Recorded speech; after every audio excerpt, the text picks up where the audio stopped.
Stage 3 of the Tour de France is the team time trial. This is the crunch as far as Boardman and the Gann team are concerned. He has the yellow jersey, his team starts last of all, and the teams are fighting out what is a most blustery and tough course, one of the toughest I've seen in a team time trial for many, many years indeed. This Calais to Eurotunnel, 66.5 kilometres. With me, Stephen Roche, winner of the Tour de France, the Tour of Italy and the World Championship all in 1 year. Stephen actually rode round the course, first time he's been on his bike for many, many months actually, but that was very brave of you, Stephen. I rode part of it, but tell us just what's it like out there. Well, first of all, looking at the profile of the stage, it doesn't look so hard really. But what's making it really, really hard today is there's not even 1 yard of flat road. It's all up and down all the time. It's very, very exposed. There's an awful lot of people out on the circuit today, and you feel it. But all these people are going to try and they're going to break the wind for the riders. But unfortunately, this morning when I was out there, there wasn't as much wind as there is at this moment. But you've no shelter whatsoever. I think today it's going to be very, very hard for any of the teams to finish complete the 9 riders. But one thing which is very, very difficult is the first hill after about 17 kilometres, which just goes up and up and up and up. No bends now, just goes straight on. You have a headwind. You go over the top, it goes down a little bit, then you go on for up and down for another 20 kilometres to about 34 kilometres into the stage, and you have another hill. Not very steep hills. It wouldn't be like the cols of the Tour de France, as we meet later on in the Tour de France, but they're all very sharp, steep, long straight roads, kind of demoralising hills where you can you see where you're going and say, oh, I got to go up there, and it's all a question of kind of having the motivation and the power to get over them, because a team time trial, as we all know, it's very difficult to have a whole team of 9 riders being the same power and the same strength. So you always get one strong boy, and he must be careful not to blow out the other lads on these hills. Then you go on, then the very, very the hardest part of the circuit then comes after about 52 kilometres, where you have 2 small steep hills coming together.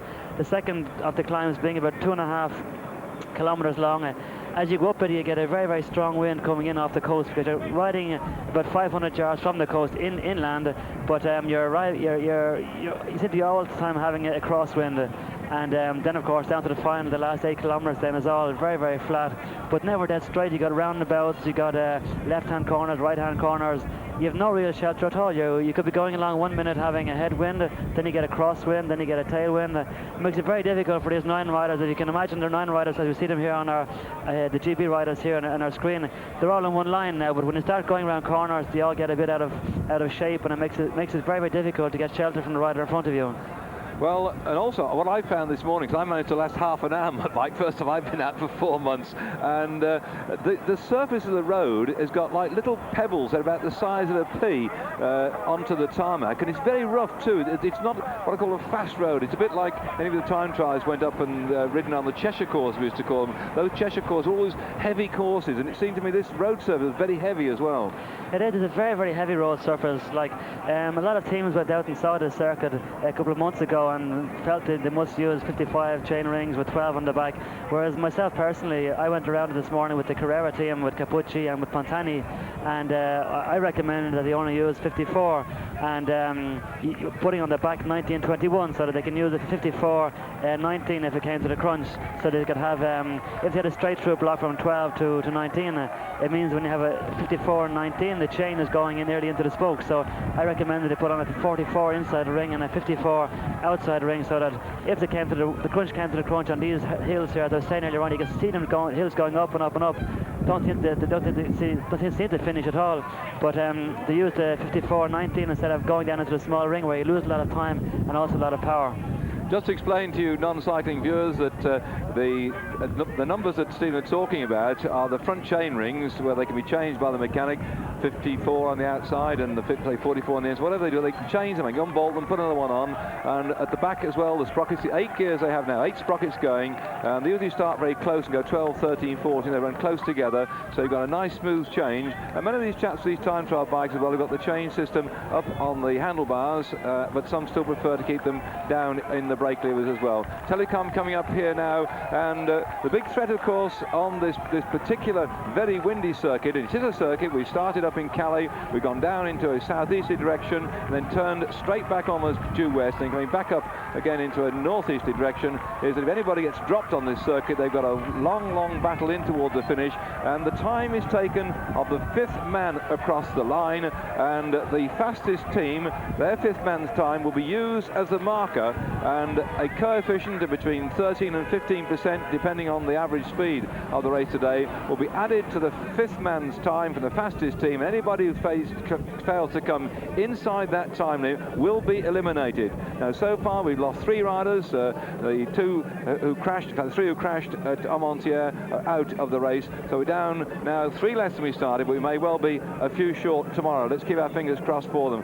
Update you on the positions. As here, Motorola, no, Castorama looking at. We saw Motorola early on. They were, in fact, the fastest through the 22-kilometre point. They dislodged Lamprey, who'd been leading for an awful long time. Their time was 28 minutes 55 seconds. Lamprey had been the fastest up till then at 29.04, but GB have toppled Motorola from the fastest position at the 22-kilometre point, and the time that GBMG put up was 28 minutes and 37 seconds.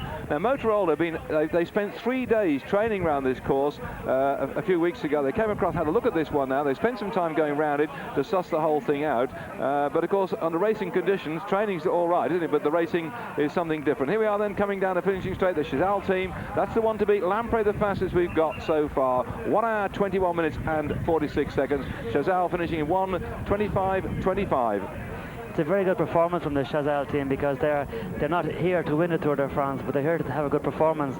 If you saw there, they only lost 1 man in the 64 kilometers. They finished with 8 men, which is very, very good performance for a team such as the Chazal team. Here we see, for me, this is one of my favourites of the team time trial today, is the Castorama team with Thierry Mari and Armand de las Cuevas, who he actually has, you know, great high hopes of finishing up in the first 5 in the Tour de France in Paris in 3 weeks' time. So it's very, very important that the Castorama team do a very good performance today, because they possibly have the potential to beat the Benesto team of Indurain and the Malpe team of Tony Rominger. So if, for example, Armand de las Cuevas his team can beat Indurain today and beat also Rominger, it's very important, because this position will possibly not change then until we get to the team time trial in 1 week's time, which means that if Armand de las Cuevas can leave behind Indurain and Rominger in the individual time trial in 1 week's time, it gives him a great advantage, because he can have time checks on Indurain and Rominger.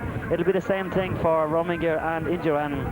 They want to try and beat each other, so they can start off behind each other in the time trial in 1 week's time. Well, we're looking here at the GAN team.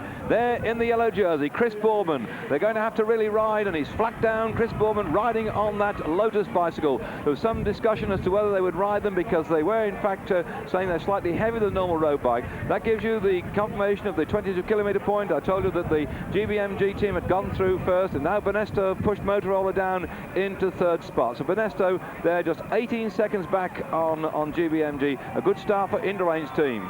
It's important that the GAN team do very well here as well, because they first of all, they want to try and keep Boardman's jersey, but they want to try and keep it secure for the next 10 days. So the only way they can do that is go as fast as they can today. As you can see here, the Festina team, I think it is, Festina team, you can see the way they're getting broken up here. We see 2 guys here in the front. There's no point in going as the yard are there. They're better off riding more intelligently, slowing up in the front, letting the lads form just one line, so that when they get over the top they can go woof and away they go. Because when the team breaks up and you have one here and one there, the guy that's behind must ride very, very hard to catch the front guy. When he catches the front guy, then he's no power to go through. He must give him another kilometre or 2 to recover. So the important thing in the team time trial is to be able to ride together, to ride as one, to ride in harmony. And the only way of doing that is to ride as fast as the slowest man. Well, of course, with Varunc, he's on the front here now. He's a great mountain climber. He's taken on the Kingdom Mountain jersey in the Tour de France a couple of years ago. He's making this look so easy. That's a natural flair for the mountain climber. He just goes up there, so the rest have to sort of take his pace, but he's just going that bit too quick. He is. Like, he only has 1, 2, 3, 4 men there, and then there's a gap. So if he keeps going, he's going to blow out the 5th man even. As you know, Dave, as for anybody doesn't know actually, that the 5th man must count. The time is taking on the 5th man. So he's seen him sprinting here. Yeah. It's completely ridiculous what he's doing. He's possibly showing off, look how good I am. But it doesn't do anything at all for the team, because the fifth man's time which counts. Nobel Laser coming in. This used to be the Panasonic team that swept all before, and they dominated team time trialling in the Tour de France for many years, but they're not going to beat the Lamprey time at the moment. 1:24:02 on the clock there, 47.4 kilometres per hour. They're in fourth spot. It's a very surprising time that the Lamprey team did, because I would have thought on paper before the start, I would have thought that Northern White team would have beat the Lamprey team, or at least would have gone near the same time as them. I never would have thought they would have put 3 to 4 minutes into them. And just recheck then the fastest time at 22 kilometres from GBMG. GBMG won the time trial, the team time trial last year in the Tour de France. That was over 80 kilometres in fact, and they beat Onsay into second place. Motorola was third at 26 seconds, and at the moment Motorola then just second behind GB at the 22 kilometre point. There's a long way to go yet, and this Gavesbilan team, checking them out, they look nice and comfortable at the moment, but fairly well down the course. As you can see, Dave, none of them have put on a front disc wheel or even the 3-spoke front wheel. The simple reason being that the wind is so changeable. It's coming from the left, it's coming from the right, it's coming head on, it's coming from behind you. It's too risky putting on a spoked wheel, the 3-spoked wheel or a disc wheel, because if you get them thrown all over the place. So they're doing this purely for a security reason, because as you're riding along on one line, get a gust of wind would put you over to the left or over to the right hand side of the road and maybe touch the wheel in front of you. And this morning the Kelmy team already finished. They were actually riding with shiny crash helmets, all bright and silver, to reflect the sunshine off the heads and keep them cool, because the sun is beating down. We're going to take a short break, come back for more time trial action in just a moment. Forward, man.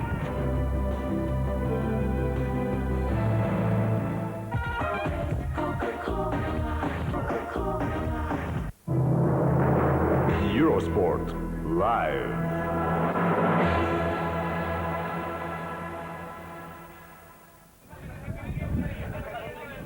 Well, great trouble out on the route at the moment. Boardman has had a problem with his bicycle. He's had to get a spanner and correct it, and there he is with having all sorts of difficulties. Team, there we are, Boardman in trouble earlier on with the bike, but now we see him crouched down, getting back into action. He's definitely lost a couple of seconds for his team there, but I only hope one thing, Dave, is that as when he had trouble through with his bike when we were off air, we just saw on the screen one of his teammates pushing him, and we all know that last year Tony Rominger's team was penalised for this, because they're not allowed to put your hand to any of your teammates. So I just hope now that the team is not going to be penalised, and maybe it could be, as it's very, very tight at the moment and time-wise, I hope be be terrible pity that Chris might lose a jersey because of a small fault of some of the other riders. I remember that pushing incident last year. They penalised 1 minute. Did you remember what the actual pushing was for? I mean, was because it to help him up a hill, or did he got a mechanical problem? No, because you're mechanical or anything, you're not allowed to put your hand to the back of another rider. But what happened was, in last year, if you remember, it was Jörg Müller had a problem. He was sick the night before, and he was having a little bit of difficulty getting over one of the hills, and one of the riders just put his hand, just kind of pushed him through, wasn't pushing him, put his hand to his backside and gave him a little touch, and buff, he got knocked him in it. So just hopefully now that this won't jeopardise the jersey of Chris. Well, in the time trial last year, the gap between the in-range team and the Mappe team, or Class as it was then, because they've now put Mappe and Class together, it was 1 minute 44 seconds on the road, the gap between Class and in-range team, the Benesto team. Rominger then, it dropped to 1:44 in actual time, but the 1 minute penalty knocked him back 2 minutes and 44 seconds. Keep your fingers crossed then the same thing doesn't happen to Boardman's team now. That will be an absolute disaster as far as he's concerned. They've really got to fight hard today. So they started out with 15 seconds deficit between Boardman and Indurain. Rominger back 19 seconds behind. That is how close it is. As we see Gerard Rouy having difficulty getting back onto the back of the group tree. It's the problem with these wide open big roads, because if you're riding on the front, you pull across to the left, and you see them here, they're riding from a left to right hand echelon, which means the wind is coming in from the left hand side of the road. So each rider must stay on the wheel, must stay on the right hand side of his partner's wheel to get as much shelter as possible. It's possible in that situation there, Rouy is possibly a little bit off the side coming back and missed the last rider coming through, and they're going through at 54 kilometers an hour. So if you miss even 1 meter, 1 yard even, it means you get an awful lot of wind in your face, and you have difficulty getting back onto the wheels again. You saw a flash down there, the time gap.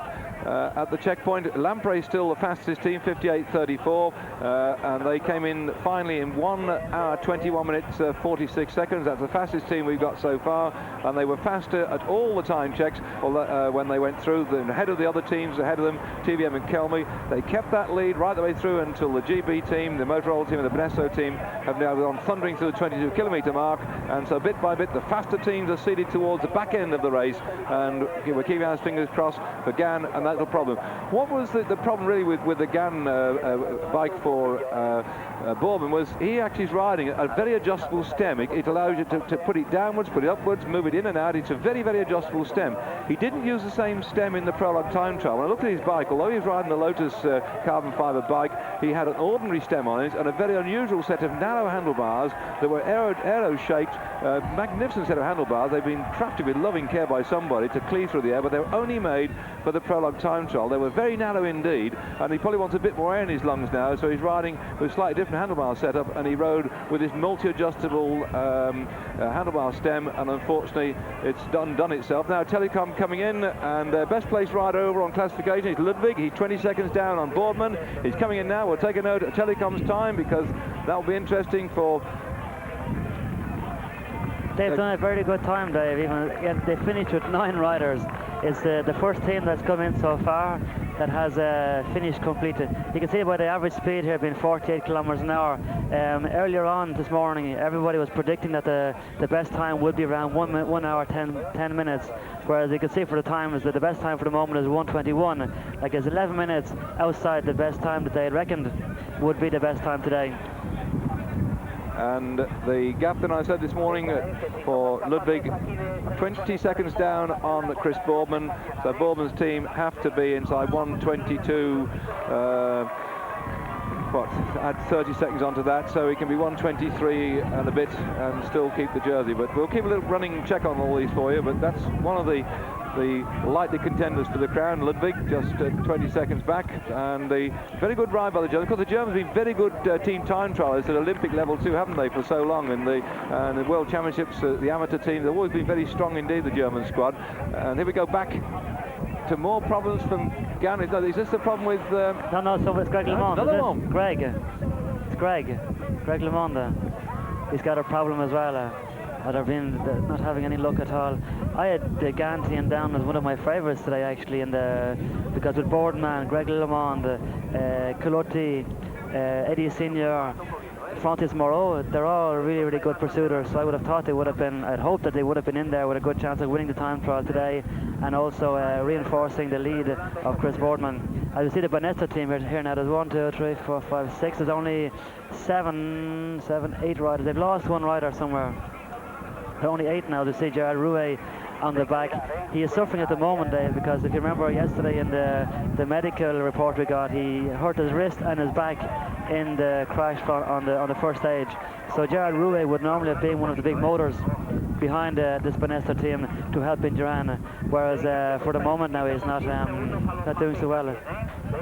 Time check then at the 45-kilometre point up on your screen now. Motorola have pushed Lamprey down into the second spot. Motorola going extremely well indeed on this course, and their time then 57 minutes and 38 seconds at the 45-kilometre point. We can just see Indurain here driving on the front. Nobody goes past them. This is one great thing in a team time trial. As you're going up a false flat or like a hill as we're going up here at the moment, it's not very good when you change. And you see here, the guy that was in third place is taking over because the guy that was in second place couldn't get past Indurain. So it's a sign that some of the men in their team are getting very tired as well. But normally when you come to a hill like that, the rider that starts on the foot of it normally rides most of the way over because he makes a tempo up it, and then once you get over the top, then the guy sitting in second place normally flies past you to get the thing rolling again. And there Boardman on the front of the Gann team. A little indication on the left-hand side. Those are the names of the rest of the riders in the Gann team with Boardman here. And I just wonder sometimes, because certainly before the prologue time trial, Le Mans was chopping and changing different bits, always adjusting things, and I suppose the mechanics having to keep changing things round. I won't say they forget to do up knots because they do double check and treble check everything, but it is a little bit of a danger if you keep chopping and changing all your equipment. You can never, like Greg has always been like that. Greg is always chopping and changing. You should never change I never touched anything at all on a bike, even the day before. I fixed my bike up in January, I got it right in January, and never touched it again. But a lot of the lads today, they have, well, I had one time trial bike, or two time trial bikes maximum, whereas now the boys had 3 and 4 time trial bikes that are, before they start, they're getting on one bike, oh, I don't feel right in this bike, they're getting on another bike, I don't feel right in that bike, and they're chopping and changing all the time. And it's not because they have 3 different bikes, it's going to, whichever, it's difficult to choose the bike on the day. You must convince yourself, this is the bike for me, and you stick with it, don't change it for anything at all. Whereas the lads today are having difficulty in actually being kind of strong enough and saying, well, this is the bike I want, win or lose, this is it. Well, we're looking at the Pulte team now. Bunyo quite near the front, marshalling his forces. Abdul Japarov at the back, toiling on this climb. He's quite a forceful little character when it comes to short, sharp climbs. He's still sitting in there with that team. And Festina on their way in towards the finish. And well, I rode in Carrera with Abdul Japarov. We rode team time trials together, and he was an unbelievable time trial rider. Even on the small little hills, like he's so powerful, so strong. He's very, very, very, very, very, very helpful to a team. Fastest time so far, 1 hour, 21 minutes and 46 seconds. Festina are outside that one. Let's see where they're going to finish, and they're down now to 6 men, so they've lost 3 of their riders on the way into the finish of this 66.5 kilometre time trial, finishing at Eurotunnel, 1:22.56 as far as they're concerned. Well, we're going to take a short break. We're going to come back with more action. Do see how it goes on in a couple of minutes' time.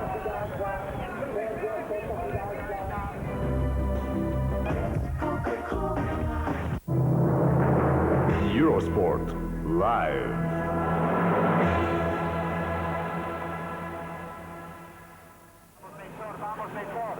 Welcome back to the Banesto team in full flight in the 66.5 kilometre time trial, the team time trial from Calais to Eurotunnel. And all these riders and the entourage will be getting on the train tonight and travelling under the English Channel and popping up the other side at Folkestone.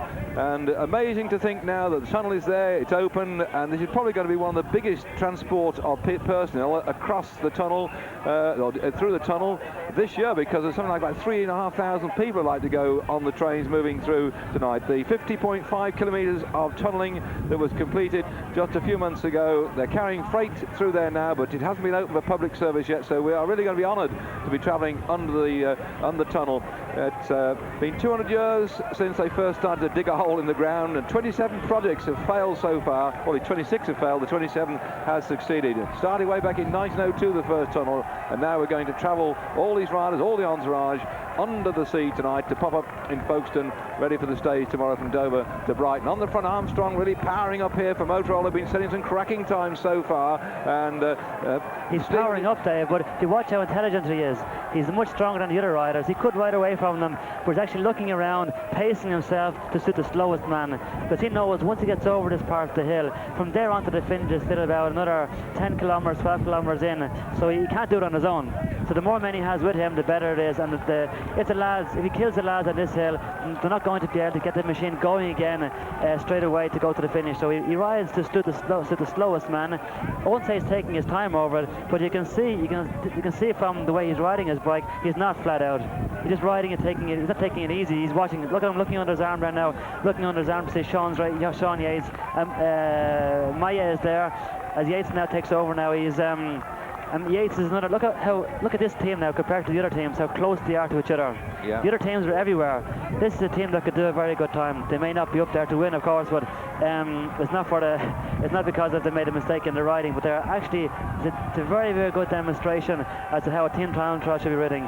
The man in the front, if you see the lads turning around, looking around to see how many lads are there with him.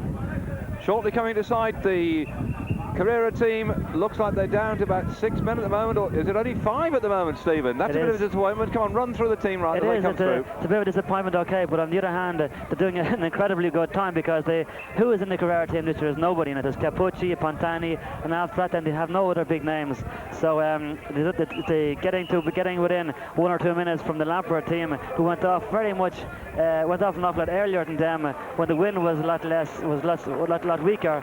It's a very, very good performance for the Carrera team, especially like the Lampert team finished with 8 men, where the Carrera team were only finishing in 5 men. So it's a very, very good performance by the Carrera team. Boardman leading the GAN team along here, and We've been to see some of the time checks, but we've just got on our screen here the top 5 teams at the moment, and Boardman still hammering this one along. Just let me put you the picture about that battle between Motorola and GBMG. When they went through the 22-kilometre point, GBMG were fastest in 28 minutes and 37 seconds. Banesto 12 seconds in arrears, Motorola 18 seconds back. Now, at the 45-kilometre point, GBMG have gone through in 57 minutes and 26 seconds, and Motorola are only 12 seconds behind them. So after 45 kilometres, they're only 12 seconds back. As you were commentating on the way they were keeping together, the Motorola team, it looks like it's paying off. I think it definitely will pay off. Like the city riders riding over that hill is the only shot we've seen of them so far. But the way they rode over that hill, I'm sure they rode over the other hills the same way, and they're bound to be gaining time. And definitely, being 7, 8 riders, didn't count how many riders were there, but there's 8 or 9 riders in the team there, still with 12 kilometres to go. That'll definitely help them to the finish, because the more men you have in the final, the better it is. The faster you can go, the quicker you can recover before going onto the wheels again. As you see the GAN team here, they're still complete, which is a very, very good performance by the GAN team again. But as I said earlier on, I am kind of I'm expecting the GAN team to ride well. We haven't got intermediate times as yet for the GAN team, but I suppose like they are very much together as well. As you can see them riding through there, very, very fluid. The lads coming back down the group there, you can see how fast they're going back. That's so they can get back to the back of the group as fast as possible, so they can get into the wheels again to recover and come back to the front again. Well, I have now got the time coming in for GAN at the 22-kilometre mark. Compared with that of Banesto, their time 29 minutes and 13 seconds. That puts them 20 odd seconds in arrears at the moment. So the GAN team, 24, I think it is, according to my quick calculation here. 24 seconds in arrears, GAN to Banesto after only 22 kilometres. The gap between Boardman and Indurain was 15 seconds this morning, so technically Indurain is in the yellow jersey if he keeps this up, but we'll have to wait and see what happens also with the Mapei team. This could still change because... well, you must remember, Dave, the GAN team had a lot of trouble earlier on with Boardman and with Greg LeMond, so I think myself that the GAN team will go faster than the Banesto team in the final. They should do. On paper, they should do. So I don't think it'll be Indurain that will take the jersey off Chris. I could be wrong, of course, but hopefully I'm not. Well, GB, you see, they were at some 24 seconds faster than no, more than that. Doing some quick mental arithmetic here.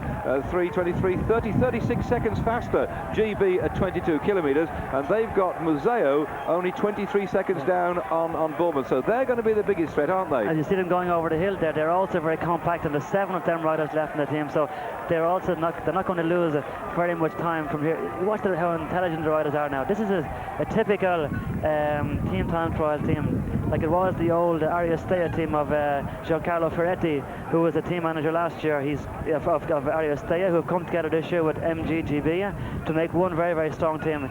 And you can see how organised they are. They're all very, very close together. This is very, very important for the morale of the team who are here riding the time trial, because they all feel like one. And the most important part of any team time trial is to be like one, to ride like one. Everybody thinks like one. Nobody thinks only of himself.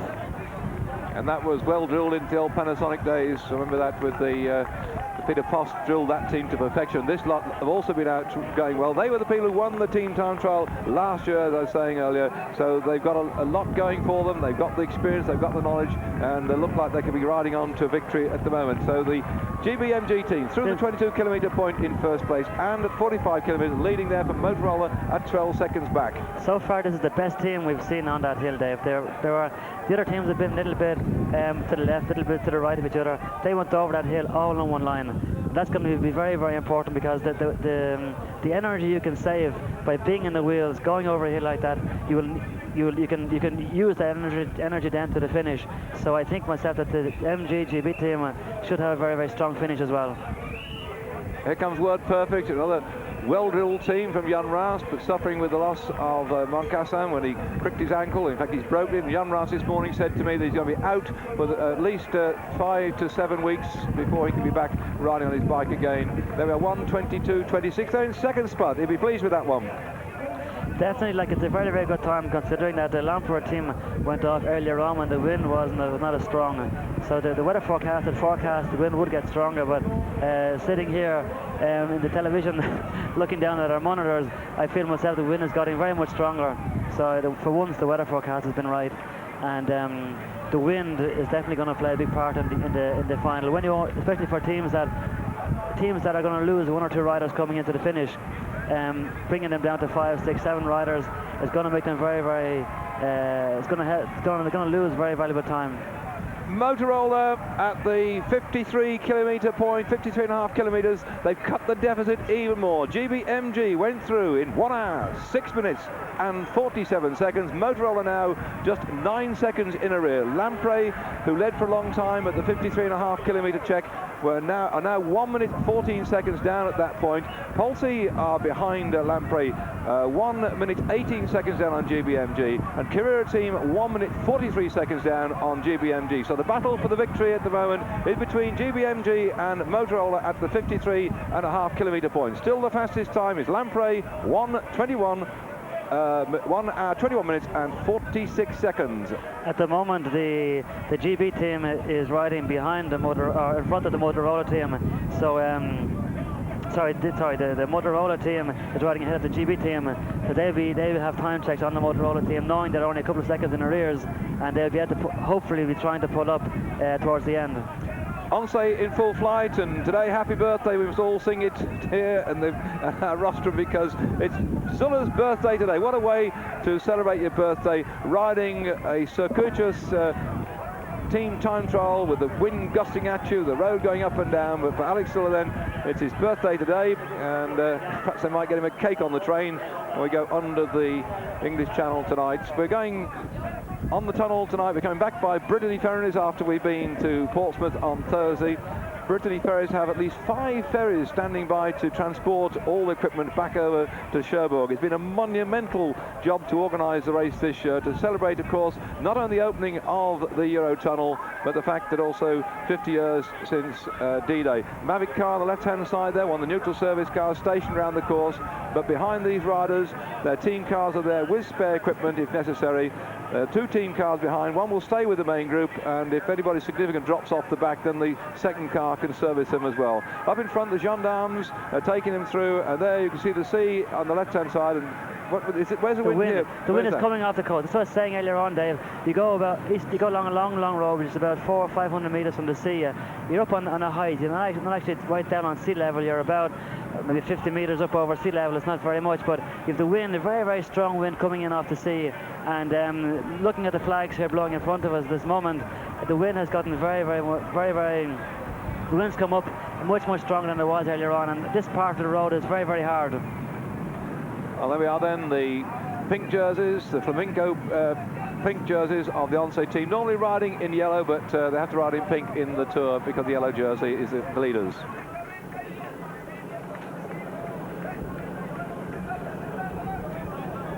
Chris Bourman in yellow on the front, doing a lot of work here for his team. I just see Chris must stop pedaling, really, let the lads come past them. They were saying like the GAN team only has 9 riders in it, but with Chris Boardman they have 12 men, because Chris Boardman rides like 3 men. So as we saw a few minutes ago on our screen, as we saw earlier on, every time Chris comes to the front, he'll always do twice as much as the other lads. And he's got to work hard still, because they are trailing some 24 seconds down on Bonesto, trailing, 36 seconds down on the GBMG team. And Abdul Jafarov on the front, powering away down the finishing straight. What a strong man he is too. And Bunyo coming through. He's done a wonderful captain's job, Bunyo, this year. He didn't seem to be too interested at the prologue time trial, did he? Well, it's something we don't understand with Bunyo. He's done a very, very good time. They've only finished with 5 riders as well. A second time for the Pulte team. But Bunyo this year, like, he's supposed to be one of the top men in cycling, and we saw him on our screens the other day, going back, getting bottles, doing it, being like a teammate. So it's difficult to understand Bunyo at times. And they're in second spot at the moment behind Lamprey's 1:21.46. That's still holding good. As we see the GWS Bianchi team, they're not. They only have. They already cut down to 6 riders. So there's still a fair bit to go, so they can only afford to lose 1 more rider to the finish. As we said earlier on, Dave, that the 5th man in the team counts. Well, they went through the 48 kilometre time, Gavis, in look at the charts here, 58 minutes 39 seconds. So that was quite useful. They were. I'm going to check here. They've got to be. Yep, they are 1, 2, 3, 4, 5. They're going 5th at the moment at 45 kilometres. The Gavis team.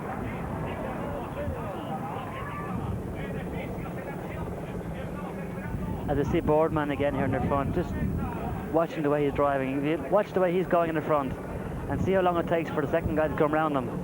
Like if the other guy, the guy in second place, tries to go around him, like he just won't go around him. Boardman's done already like 200 metres, 300 metres in the front, and he still isn't pulling over. Like we were saying, he goes like 3 men, but it's more like 10 men, I think, Dave.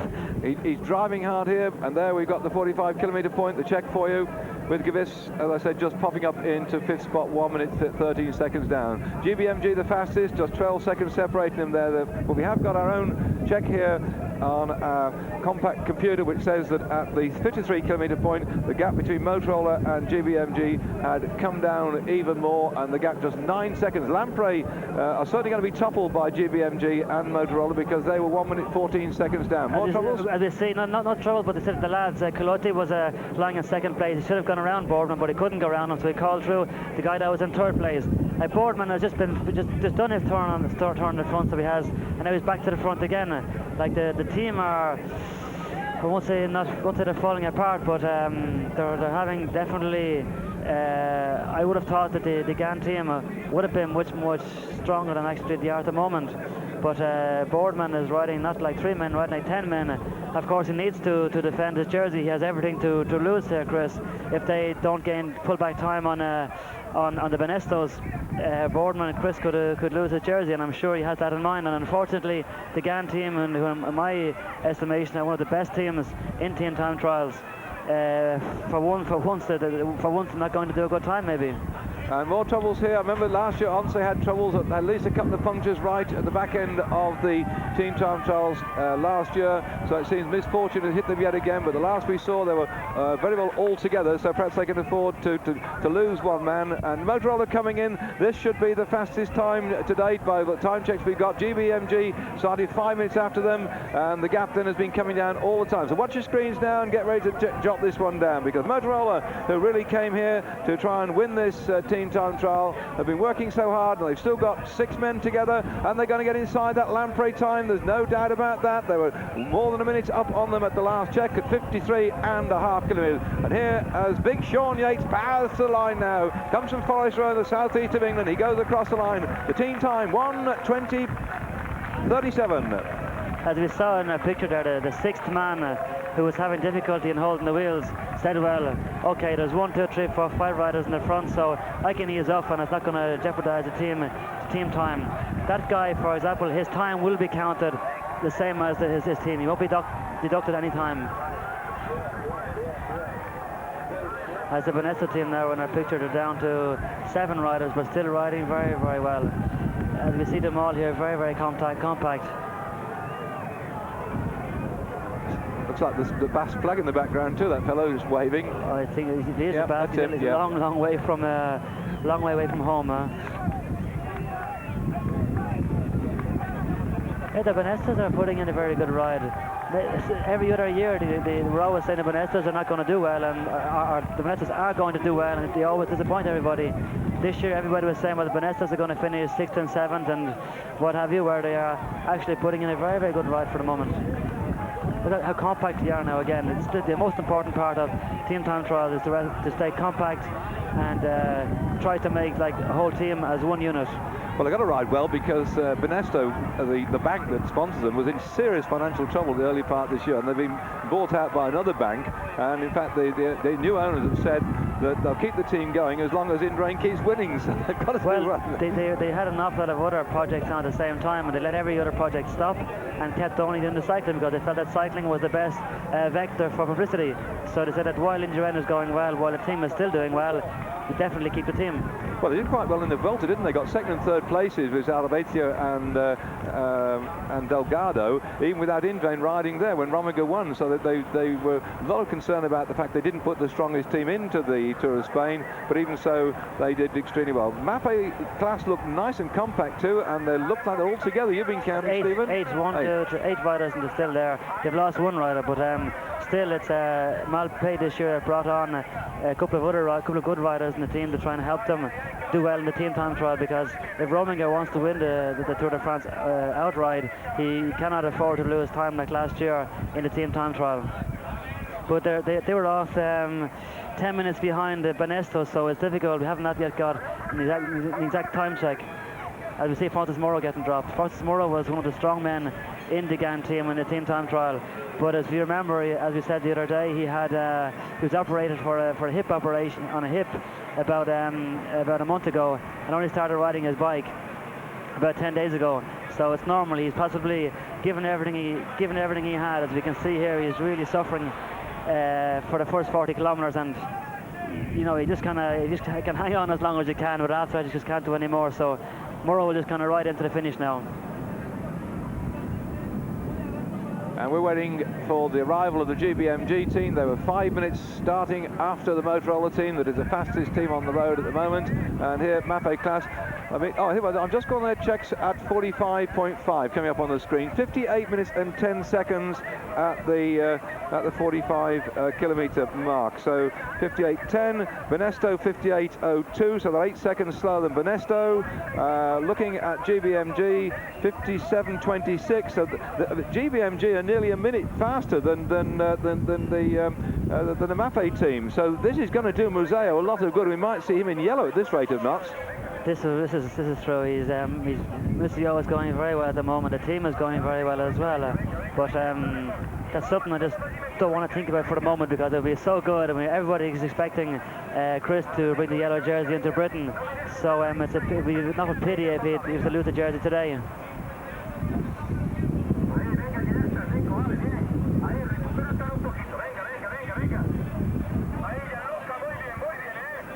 Mapei through the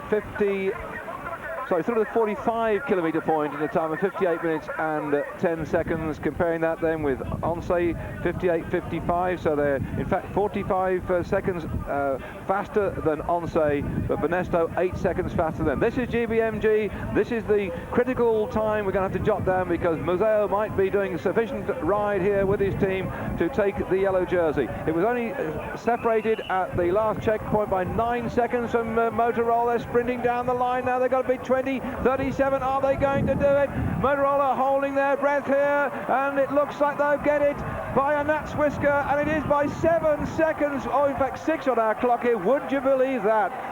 That's so close, and I suppose another couple of kilometres and Motorola might have won it, because down there the gap has been cut all the way through. Just 6 seconds at the finish. It's a very good time done by the GB riders. As we were saying earlier on, it would be an awful pity for Chris to lose the jersey today, because I felt that once he got to the team time trial, I felt that the whole team would ride so well. And the GAN team being a very, very good team time trialing team, I thought, well, there's no question of Chris losing his jersey.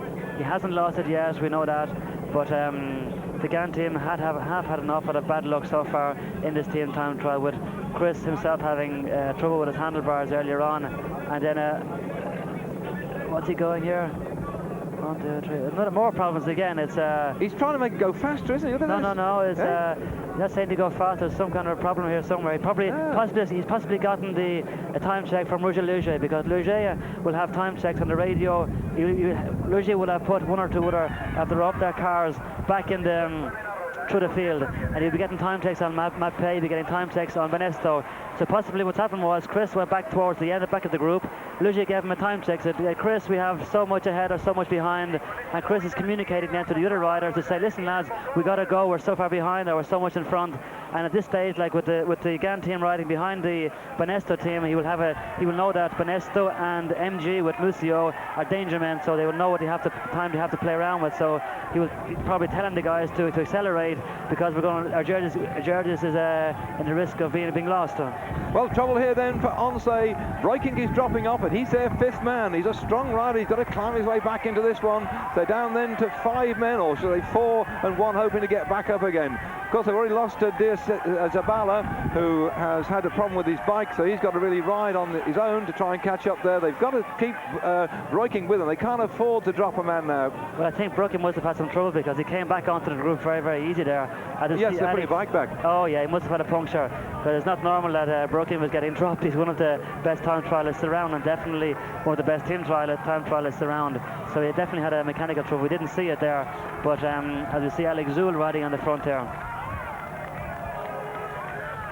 Zoul himself being a great individual time trialist, but also a very good team time trialist. He first of all rode the Swiss national team on the team time trial squad, so he knows all about team time trialing. And there's on the front now, Alex Zoul, spreading the field out a bit though. He is, yeah, but it's not doing the team any good because if you see them, they're all getting split up here, and unfortunately they're only five, so they cannot afford to lose one rider, because if they do lose one, well, as we know, you need to fit at the time that the stopwatch stops when the 5th man crosses the line, so there's no point in finishing at 4 riders. Like a lot of these riders here will be going over that hill in a 54 chainring on the front with a 17 on the back. There's a headwind on this part of the circuit also, and as you go over the top, we go round left. As we see the sea here in front of you, and that the wind changes into a tailwind. Well, they're 1 minute and 29 seconds down on GBMG at the 45 kilometre point. That is absolutely amazing. The gaps are opening up now as far as the yellow jersey is concerned, because it looks like, according to my calculation at the moment, that Museo might well get this one. 23 seconds between himself and the on-stage best placed rider was Zulla, just in front of him, 22 seconds deficit on Boardman. There's only 1 second between Zulla and Museo, but Museo's team already home and dry, 1 hour 20 minutes and 31 seconds, and the time check we had at 45 kilometres, the on-stage team were nearly a minute and a half down, so there's no way that they're going to see the yellow jersey on the shoulders of Zulla at that rate of knots. Gann with Boardman on the front as ever. He is the engine of this team, and they really are picking the revs up now. They've got a lot of work to do to try and pull that deficit back. There you can see those slender 6 seconds separating GBMG from Motorola on the finish line. Lamprey the leaders. They started 3rd team off this morning, starting at 5-minute intervals at 1:15, and Pulte just back behind them. Then Word Perfect, the next team. So that's 1st GBMG, 2nd Motorola, 3rd Lamprey, 4th Team Pulte, and 5th Word Perfect at the moment. I've just made a quick calculation, Dave, and if my calculation is correct, the Gann team must finish in 1 hour, 20 minutes and 53 seconds for Chris to hold his jersey. Well, their time checks so far haven't really shown that that's likely to happen, because I'm just looking back, the only one we've got here at the moment is the 22 kilometre point, when there was a gap already some 24 seconds, but of course they had a bad start. They've got to really start rolling now, and digging deep into the reserves, and now -1 man. Well, so far they've been very, very unfortunate. They've lost a man. Chris himself has had a lot of trouble, mechanical trouble. Greg LeMond had mechanical trouble also. So as you say, a team car stopped on the side of the road. That team car will be taking time checks and giving it back onto, well, I think it was the Matpay team car, I think that was there. So he will be giving time check to his team director as he's going past. As the Matpay team is down to 5, and they're losing a rider here on the hill. It's not a good sign. They did a long way to go to the finish at 5 riders. This really is the tough part, isn't it? This long gradual climb. Is this the one that you were mentioning? It is, yeah. Yeah, it is, yeah. It's a very crucial part of the circuit. The wind is straight in your face all the way up it. Gavis Belan, who've been hovering around about 6th place overall, coming in now to finish, and their time 1:21.33 puts them in 3rd spot. So that's a good ride. So they've come back very strong towards the end, running 3rd at the moment. The best they had early on in the time checks was around about 6th, so they obviously come well in towards the finish. It's helping the stronger men on this run-in, isn't it? It is. You need strong men coming into the finish, but it's 5 men. There's still 10 kilometres to go. It's coming for the last 10 kilometres of 5 men with the wind that they have to face ahead of them now to the finish. I would myself would have preferred to have kept as many men as possible, but of course they must decide themselves. Rominger himself must judge. Do I slow up and wait for the guy, will the loss of time waiting for him be greater than the loss of time going from there into the finish? So before the stage would have started, they would have had a team meeting and said, okay, we wait for everybody for the first 25 kilometres. After 25 kilometres, we don't wait for anybody. We only wait for a certain rider. So it's all a strategy. Whereas apparently the Malpe team had planned, well, okay, if we lose so many riders after the hill, once we have 5 men, we go to the finish. But they're taking a risk, because you can imagine if one of their riders punctures nowadays, there's no more jokers, no more cards to play. So it means they must wait down for that man who punctures. So it's dodgy going in for the finish with only 5 men, because anything can happen, a puncture, a fall, and then they lose time automatically. But with these conditions, the wind, he could even suffer and be blown off too, couldn't he? Well, definitely. If there's one more man suffers, they must definitely wait for him. But a man suffering is one thing, but you can imagine a puncture. Like, it's still 10-15 kilometres into the finish, and if a man punctures, he must wait for him. Where if he has waited for the other man, he might have lost maybe 10 seconds, maybe, and the risk was a lot less. Well, here they are then, down to 5 men, Mape class. Tony Rominger this morning start out in general classification 19 seconds down on Chris Boorman. Indurain was 15 seconds down, but the man hovering to take the yellow jersey is Johan Museo, who started this morning 23 seconds in arrears for Chris Boorman. Boorman's got to marshal his forces and push the speed up on the run-in towards the finish if he's going to keep that jersey on his shoulders on the trip under the tunnel and to start at Dover tomorrow in Great Britain. So far the Venestas are going faster than the Mape. I'm sure Rominger was hoping it was going to be the contrary, because Rominger was hoping to start off at the individual time trial next week behind Indurain, so they could have time checks on him, because in the previous Tour de France of last year, every time trial Indurain started behind Rominger and had time checks on Rominger. So it's better, of course, when you start off behind the top rider. Well, he's losing 1 minute 34 seconds at the moment at the time check of the 53 kilometres. The difference between Ons and Benesto. So Azula's lost 34 seconds. He's suffering too.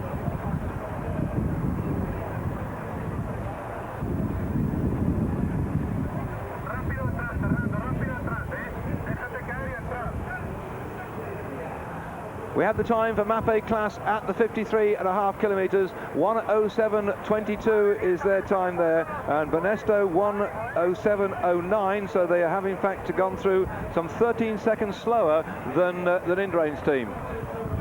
Just 10 kilometres to go then for Mape class. 13 seconds slower than Benesto at the 53 kilometre point. It'll be interesting to see now how the 5 boys can finish, but I just hope they don't get a puncture, because it'd be difficult for any time that Rominger loses today on Indurain. It'd be difficult to get it back unless he goes really, really super in the individual time trial next week. As we see Benesto coming in here, Benesto have 1, 2, 3, 4, 5, 6 riders coming into the finish. We'll wait for their time with bated breath, but I can tell you that the GAN team in fact have gone faster to the 45 kilometre point. They've cut the deficit on Benesto, so the problems they had earlier on have been resolved, but are they still struggling? We'll know now what Benesto's team is going to do, and certainly GBMG, and this is critical because this morning Museo 23 seconds, Boorman 15 down. There's some 16 seconds between the two of them. What's he going to be on the line? This is a close one, look at that, 1:20.49, would you believe it? Very good time by the Benestas. As I was saying, we don't normally expect the Benestas to go well, and it'd be a surprise for everybody really, because we thought that this year, the previous years we always tipped the Benestas to do very well, and they haven't done well. This year we thought they'd have finished way down the winner sheet, and here they are putting in a very, very good time. As you see the Castoramas here, as you can look up your picture here, look up the top of the hill, where it zigzags up to the top. It's very, very open here. It's normally a 3/4 headwind, so it makes it very, very hard to stay all in one line.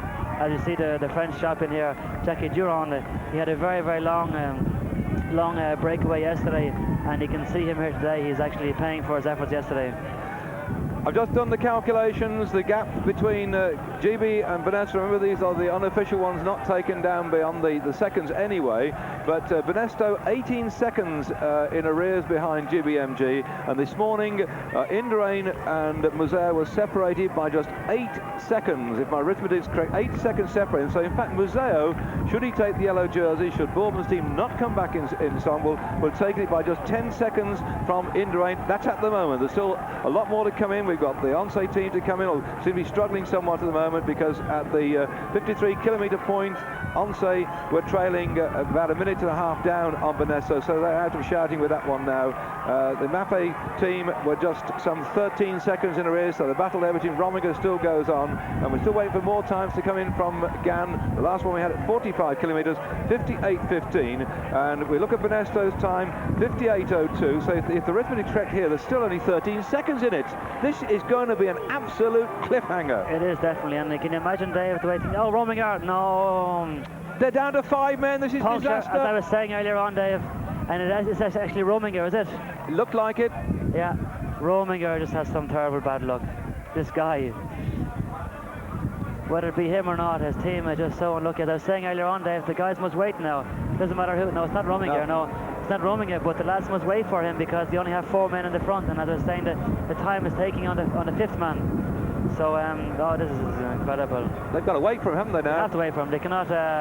They would, you know, this is, as I was saying earlier on, you might lose 10 seconds or 15 seconds waiting for a lad on the last hill, but you can lose 10, 15 seconds very, very easily because of a puncture, because of a bit of bad luck like the Malpe team are having now. So bad luck again, strikes twice as far as Rominger is concerned. Last year, his team finished 1 minute 44 seconds down on Indre's team, and then they had penalised another minute for pushing, and that knocked him back 2 minutes 44 seconds, and from then on he was battling for second place in the Tour de France. That shows you how vital the team time trial is when it comes to splitting the seconds between the men, and when they get to mountains, it's an awful long hill to climb with a gap like that. Banesto, a fine ride. They're 36 seconds behind GBMG at the 45 point, but they came in so much closer. They're only 18 seconds down at the end, so you can see that run in toward the finish. Some of these teams are beginning to go, and Gan are beginning to motor now. They are. Like I had the Gan team down to win the time trial today with the Castorama team second, but you can imagine we don't know the final time is going to be, but viewing all the trouble that Chris Boardman and Greg LeMond had during the stage, you know, if they do win, it'll definitely be an incredible feat for them. But I think I was possibly right earlier on when I said that the reason Chris Boardman had come along and started talking to the riders was possibly because Roger Leger had said to them, "Listen, lads, you're near to the best time of on the road, so keep it going." So I'm sure that's why Chris Boardman just suddenly came to the front. It's amazing when you get that kind of information from a team director, because you don't know how actually good you are on the road compared to other teams. So you're kind of saying, well, I don't feel too good. Are we going well? Are we going bad? But we don't really know. So, but when somebody comes along, your director tells you, "Listen, lads, you're on for a win today. You're into the region of the best times." You just get an injection of energy, and you can go go really well then into the finish. So I'm sure, like if I'm right when saying that the information that Boardman got from Luge was the fact that they were doing a very good ride, I'm sure that's why it's the reason for them going so hard now. Well, Lance Armstrong and Motorola will also be watching with Beatty Bleth what's going on here, because he started out this morning 39 seconds down on Chris Boardman on general classification, in 23rd place for the Motorola team. The Motorola team then in second spot, just those slender 6 seconds separating them, so he's going to certainly move up the general classification as a result of that fine ride by the Motorola team. This part of the hill now, it's very crucial for them, for the Gan team, because they're only down to 6 men. If they lose one more man, it means they're taking the risk of seeing what happened to Tony Rominger, Steve Kaminsko, having a risk of losing a man because of puncture or because of an accident, so they cannot afford to lose another man. So they have to keep things, try and keep the 6 men they have now on this final hill, try and keep it together going over the top. As we see the Castorama team here, De Las Cuevas is on the Castorama team, and he's here for one reason and one reason only, and that is to be in the first 3, the first 5 of the Tour de France. The Castorama being a very, very good team time trial team.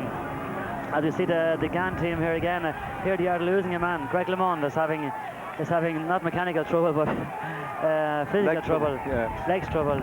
This will slow them down a little bit, but they must wait for Greg, because if they lose him, they're taking a risk of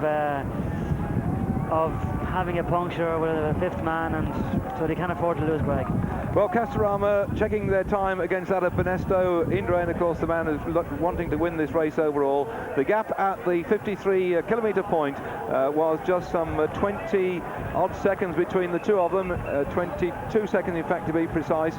So that's very close, Castorama to Benesto. Benesto having done a fine time trial ride as well, so that we're getting faster and faster, but of course the teams then, the latter few teams getting down now to only, like we got here, 5 men for Once, 5 men out the road for Mappe, and the time then for Once, a disappointing one, I'm sure, as far as they're concerned, 1:22.33 in 9th spot.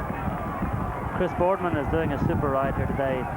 Everybody was afraid that Chris wouldn't be able to ride as fast as some of the other lads on these hills. As you can see from the pictures here, that Chris is actually dominating even on the hills. He's dominating on the flat, but he's also dominating on the hills. So he's just proven again to the press and to everybody else around the cycling world that he is getting a much better rider as the days go on. Oh, they have a puncture. Yes. Oh, they've had so many troubles, haven't they?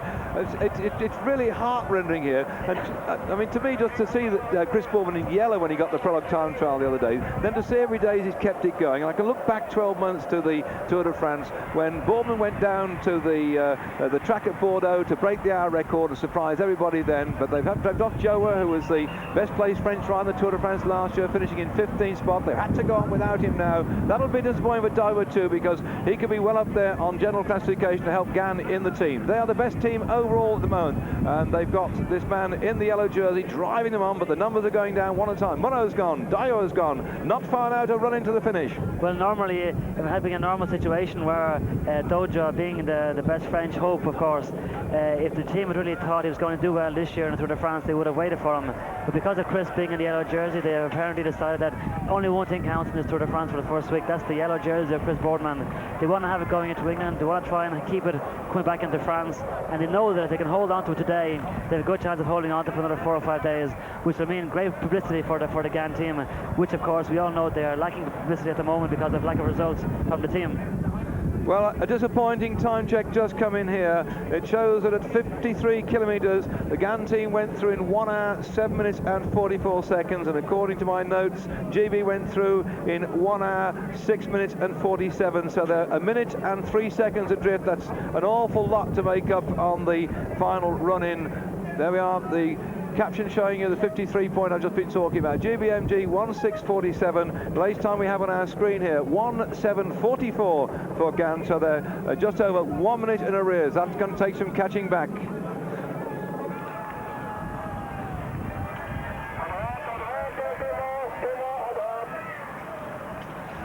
Castorama doing quite a fine ride at the moment. Looking down the screen here, 53.5 kilometres covered. They were lying in 5th place behind GBMG, Motorola, Benesto, Mappe Class and Castorama in that order. As the Castorama team go through with 5 kilometres to go, Castorama should do a good ride. We haven't had very much time checks from them for the moment, but it should be doing. Normally I would have expected them with Thierry Marie, with Diles Cuevas. Oh, another, oh no. Oh, it's incredible. Definitely, this Gan team today are terribly unlucky. They cannot afford to lose another rider. They're only down to 5 riders. Particularly Eddie Senior is a great time trialist too, isn't he? He's so powerful in winning that time trial for a couple of times now in the 4 days of Dunkirk. He also won the 4 days of Dunkirk as a result very much of his skill and his strength, and now he's also in trouble.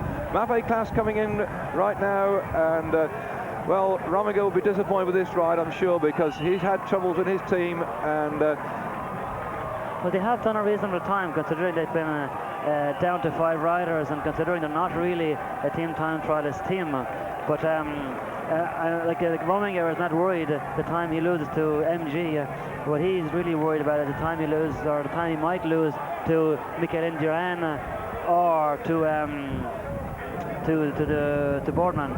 Well, the Benesto time was 1:20.49, the Mappe time 1:21.12, so there's something in the order of 20 odd seconds there. What happened to Eddie Senior was possibly what happens sometimes with those ceramic rims and disc wheels. They sometimes you can over brake on them, yeah. And as going into the corners, you always leave the brake into the last minute. You as you see, this is a Castorama rider. He's probably just giving it all now. So he says, well, okay boys, go ahead, you don't need me to finish, I'm taking it easy to the finish and keep my energy for tomorrow. But let's go back to Eddie Senior's troubles again. I think possibly what happened was he possibly locked up the brakes maybe. When you lock up the brakes, you all get a 1 or 2 minutes to seconds of fear goes through your body, so you just can't turn then. So I'd say what probably happened to Eddie was that he blocked the wheels up and just kind of couldn't take the corner. And he's a big bloke too, and that's half the trouble with the big blokes. They don't corner so nippily as the smaller riders. The importance of the team time trial is known over the years, and I'm looking back at the records. In 1987 in Berlin, Delgado and his team, they finished 7th, 1 minute and 11 seconds down on the Carrera team, Stephen, when you were riding in there. And in Paris, the gap between you and Delgado was 40 seconds. So that team time trial, the Carrera team then had that gap, 1:11 on Delgado, and at the end in Paris it was just 40 seconds. I know further on there's lots of other battles go on, but it must be a significant psychological boost to do something like that. It is definitely, like it's like you can say, well, the team time trial helped me win the Tour de France, whereas it wasn't only the team time trial. You can say, well, like you ride and you ride with the results of yesterday. Yeah. So you make your tactics on when in view of the results on the results sheet and what's coming up tomorrow. So but team time trial, like I often said that a team time trial shouldn't count for the individual classification, but at the same time I think it's all part of the Tour de France. The Tour de France is 3,500 kilometers, 22 days long. There should be a bit of everything, meaning mountains, flat, descents, rain, snow, sunshine. Everything makes up a Tour de France, so team time trial must also be part of the classification for the Tour de France. And there speaks a man who actually missed the start with his team a few years ago and had to time trial the whole thing on your own in the team time trial. That must have been also a bit disappointing. It was, yes. It's actually a very sore memory in my mind of 1991, but you know, a career is made up of a lot of ups and downs, and that was a big down in my career.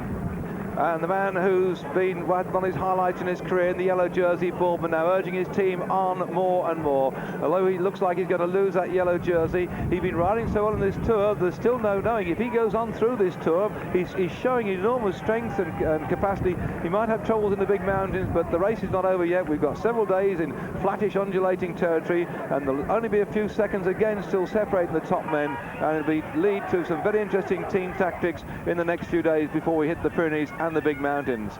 Well, we all know that Chris is not here to win the Tour de France. Chris was here basically to win the prologue, and then whatever comes after that, then that's a bonus. So I think myself that Chris will be disappointed, of course, if he loses the jersey tonight. But every day he rides in this Tour de France, he's hoping to finish in Paris. People say he won't finish because when he hits the mountains he'll get wiped out. But every day that Chris stays in the Tour de France is a bonus for his future, because it's like laying the foundations. He has made a hell of a lot of progress through for the last couple of weeks since the Dauphiné Libre, and every day he rides in the Tour de France will make him even better. Of course, his difficult decision to make will be whether to ride through to the finish or to think about the World Championships, which aren't many weeks after finish the Tour, and the World Pursuit Championship, because he's a tremendous pursuiter. And does he go on in the Tour, or does he go back and then specialise in training for the pursuit? Well, I think myself that the Tour de France can only help him, because the pursuit is not only about speed, it's also about endurance. And finishing a Tour de France, you know, he will finish third if he does finish a Tour de France, but it'll also give him stamina and endurance. So all he has to do then is to work on his speed then for the pursuit. Francis Moreau actually finished the Tour de France a couple of years ago, and then himself went on to win the World Pursuit Championships. So the Crasarama team coming in, they've been going faster and faster too, and the time to beat 1:20.31. They're not going to do it, but it's a good ride by them. They've been closing the gap right the way through to the finish, and now they cross the line in 4th place, 1:20.58. There's only like 27 seconds dividing the first 4 teams for the moment, which is actually amazing. I myself would have thought that it would have been a lot more. View the terrain today, view the wind, the change in wind, because the wind is never actually staying the same. It's 1 minute it's strong and then it weakens down a little bit, but the wind is different for every team. So I myself would have thought there would have been much bigger gaps between the first 5-6 teams. Only one team yet to come, and you see there in the background the surroundings of the Eurotunnel. Massive amount of infrastructure here to have the millions of people passing through on the trains, and all round about us here there's still lots of building going on. And tonight all these big trucks and things you'll be seeing going away on the freight trains, and then on the passenger train all the riders and all the officials and everybody else, like that, throw 3,000 people. There they go through. through. We're at commentary point. We've just seen them whiz by the other side of the dual carriageway here, and we're going to wish them the best of luck, but it looks like they're going to lose it now, because the time so far of GBMG 1:20.31 is the one to beat, and this morning then Museo 23 seconds down on Boardman. Looks like they've done enough to take that yellow jersey, but still on the front, Chris Boardman riding his heart out. He's done a great ride, hasn't he? Fantastic. They only have 3 kilometres to go now to the finish, but Chris now, like, you can't say that he hasn't tried to hold his jersey. He's ridden like 10 men all through this team time trial. He's kept the team together. Like, for a rider coming off the track and coming from normal British cycling, he's made an incredible lot of progress. He's riding this team time trial as if he's got years of experience. Like, it's a great credit to himself and to his team, and definitely I think he can now objectively think about better things to come. You see, when he went around that corner, they stretch behind him. He's just sheer speed as he pedals out of it. They just have difficulty holding on to him, don't they? He's just going all the way. Well, Chris is like by no means a diesel rider. Like, he's a rider that goes on super all the time, and he's so used to, he's so powerful. Look at his thighs, look at his calves on his legs. Like, he's just a powerhouse from head to toe. So it's normally has this ability to keep the power up and the speed up. You can see, like, he never goes back to the back of the group. He's always up in the first 3. Like, he's definitely riding an incredible team time trial today. Just looking at how they've been going then, checking back to GB time. Yes, they're still around about a minute down, but I think they're whittling away at that one. The GB time 1:20.31, and Museo then waiting with bated breath, because they are the fastest team so far on our list here. GBMG 1:20.31, still ahead of Motorola by 6 seconds on the classification of the stage here at Eurotunnel. Benesto 18 seconds back, Castorama 27 seconds behind, and Mape Class 42 seconds back. So Mape Class, despite all those problems, still did quite a good ride there to come in and just be 42 seconds back on the GB team. I'm just doing my quick calculation here. It means, in fact, that 24 seconds separate Indurain and Rominger. So it isn't so bad after all. It looked even more disastrous than that, didn't it? Put it back down the road. It's not too bad after all. But going back on looking at the riders here today, looking at the bikes they're riding all today, there's not very much difference between one bike and another bike, as we just see the GAN bikes there now at the moment. Chris Boardman is, as far as I can see, the only one riding the Lotus bike. This morning before the start, it was planned that 7 of the 9 riders would have ridden the Lotus bike, but because of the very strong gusty winds, they reckon that it would be too dangerous riding them all riding on the Lotus bike. So they're riding basically classic bikes with low profile, 26-inch wheel in the front, 28-inch wheel in the back, with a turn-up handlebars and triathlon bars. Rominger's actually been riding on a bike with 2 smaller wheels. They're said to be 2 centimetres smaller than all, front and rear, and he reckoned over a 35-kilometre course he went some 2 minutes faster. He reckoned they were that more efficient in the wind. Well, they reckon it's better in the mountains, but speaking to some of the riders around, they were saying that it's not great on the flat. Well, yes, the smaller wheels, people do say that about them.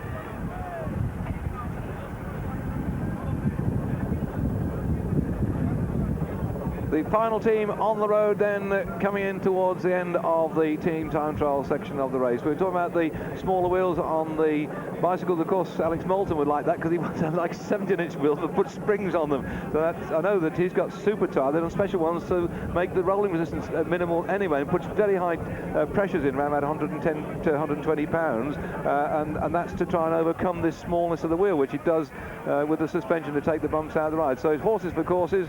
Everybody's experimenting with ways and means to go faster and faster, and it's so close, this race, Steve. I think also, isn't it becoming more professional? All these riders, we seem to look back at the years when I first started following the Tour de France. You've got 1 or 2 key riders dominating it, and the rest, the gap seemed to be great. Now they're much closer together, the quality, the professionalism of the riders. And here then, Chris Boardman leading in the GAN team. Well, you see that the general classification at the moment, or even the team time trial classification, there was Chris has lost a jersey, but there's so little difference. It's 64 kilometres with turbulent winds, and the gap is so short. Well, a disappointing day for Chris Bourman. Lots of problems with his team, mechanical ones and punctures and riders going all over the place. Chris Bourman ridden his heart out. They finished in 8th space in 1:21.48. Disappointment then for Bourman, who was doing the work, as Stephen Roche was saying, of 10 men to try and hold that yellow jersey. He's lost it. It'll go on the shoulder, according to my quick calculation here, to Johan Mazeo of Belgium. So as we leave France, very close to the Belgian border, the Belgians will be happy. He did the same thing last year. He took the yellow jersey quite early in the race and then lost it when the mountains went up, but he'll be very pleased with that one. He's ridden a very calculating race so far, Johan Mazeo. He did not contest the sprints which we've had in the last couple of days. He stayed in the race all the way through and got his team round about him, and GBMG have run out victors of the team time trial today, and that means that he will take that yellow jersey. Fine performance then by GBMG. Disappointment for Chris Bourman, and the British public who will be going down to see him in Kent tomorrow will, I'm sure, give him a great sympathetic round of applause. It's been a wonderful time seeing him in yellow, hasn't it, Stephen? Right now he must be feeling very, very upset about that. It wasn't his fault, it wasn't the team fault. They had more than their fair share of problems. It's true. Like, I spoke to him the other day and he was saying it was a fantastic thing winning the time trial, the prologue the other day. It was great to be in yellow, but then he was saying, like, normally he had hoped to win the prologue, hold the jersey for a day maybe, and then possibly lose it, but he said it's a fantastic thing to keep the jersey on. You're more and more excited about it every day, so when he loses it he shouldn't be disappointed. But I'm very sure that tonight, when he sits down in his bedroom and he looks at the yellow jersey and says, well, it was mine, now it's gone to somebody else, I'm sure in the back of his mind he will be somewhere disappointed, because bringing the yellow jersey into Great Britain tomorrow was one of his dreams was to bring it to win the yellow jersey. The second thing was to bring it into England, and unfortunately, well, tomorrow he'll not bring it to England. He may try to get it back, he may try to get away on the English ground tomorrow, but I think that the GB team will control the race. Got a very, very good team. I said they'll control the race, so that Musio will keep the jersey for, hopefully try and keep it for a week or so.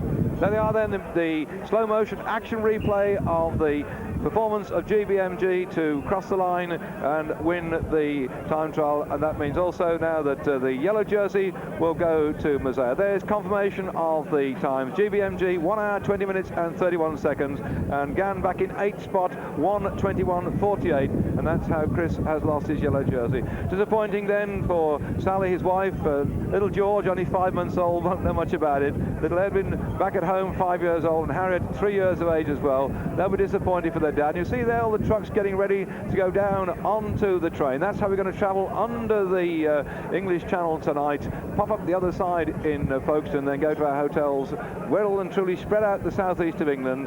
Chris certainly will get a very sympathetic round of applause as he passes through the British territory for the next 2 days. Johan Mazeo therefore in yellow. Indre in 2nd spot, Sorensen a fine ride with into the 3rd spot, Armstrong 4th, Van Zelle in 5th, and not far back will be the Mappe class team as well, because Rominger and his other riders, they came in 5th place was the Mappe class team. Indurain found himself in a fantastic position here again. Without actually trying, he found himself in 2nd place, ahead of Rominger, behind the GB riders, and the GB riders, as they want to defend the jersey as long as they can, they're going to defend for Indurain and right down to the mountains. So Indurain once again, they're actually kind of trying, he finds himself in the best possible situation. Once again, slow motion action replay of the GBMG team coming in with Mazeo, who's going to take the yellow jersey, and way back further down the road, still battling to preserve it, was Chris Bourman, but it's gone off his shoulders now. And so bad luck then for Chris Bourman to lose the jersey. Congratulations to Mazeo, who's now in yellow.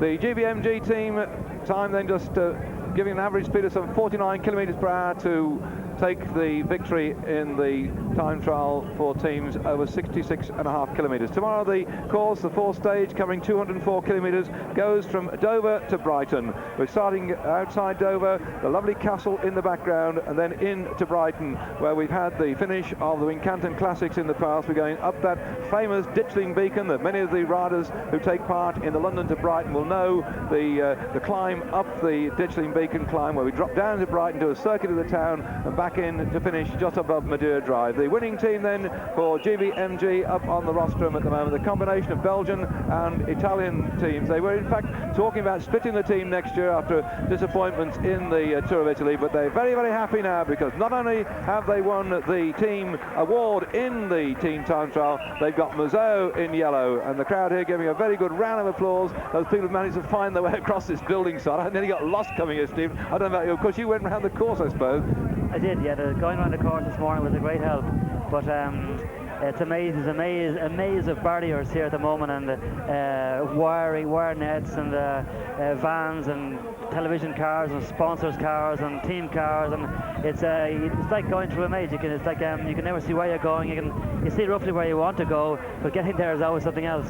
I did the same thing. I ended up going down towards the freight terminal. I thought they were going to put me on a big truck and send me over to England. Well, it's been an exciting day here and a disappointing one too. The race marred with both the happiness of Mazet taking the yellow jersey and the disappointment of Boardman. And for those riders too who got shelled out the back and had this terrible task of riding into the strong winds on undulating roads that were very, very slow indeed to ride. They'll all be happy to have the rest now, to go to their hotels and relax before we start the stage tomorrow. If you're listening and you haven't caught up with the times that start tomorrow, I can tell you in Dover, you want to make your way down there, we actually start those, of course I'm talking the English spectators now. I know that Eurosport goes out in English all over Europe. In fact, my hotel had it on last night here in France, so we have confirmation of the position on the general classification.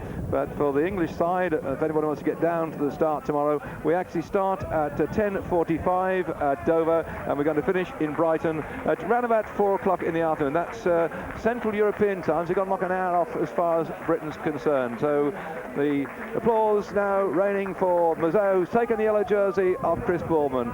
Happiness for Mazet, disappointment then for Boardman. Boardman rode like a Trojan to keep it on his shoulder, but it's not to be. So from Stephen Roche, my co-commentator, myself, David Duffield, here at Unitunnel, it's time for us to say goodbye.